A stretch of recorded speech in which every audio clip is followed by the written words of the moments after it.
এই যে একজন জানতে চাচ্ছে, ভাইয়া সৈকত ভাই তো বিবাহ করে ফেলেছে, আপনি বিবাহ করবেন কবে?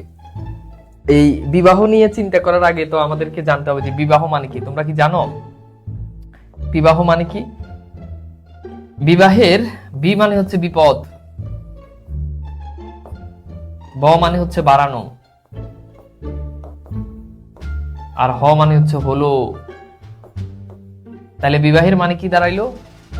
বিপদ, বাড়ানো, হলো। No, God!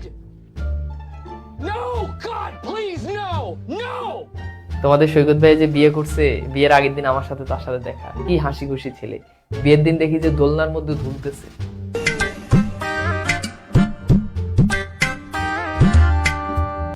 মনের আনন্দ। আর বিয়ের পরের দিন আমার সাথে দেখা, দেখি যে মনটা খুব মলিন, কানতেছে মনে হচ্ছে। আমার তো দেখা কলিজাটা ফাইটে যাইতেছে। আই রে, কি চিল পোলায়, কি হয়ে গেল। এখন তোমরা কি আমাকে এরকম দেখতে চাও বলো? এই যে আমি ক্লাসে ঢুকি, কত সুন্দর হাসি খুশি ভাবে তোমাদেরকে পড়াই।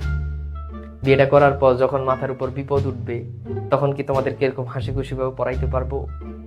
তখন তো ক্লাসে ঢুকবো মন মরা হয়ে। এরকম উৎফুল্ল তো তখন তোমরা তানভীরকে পাবা না।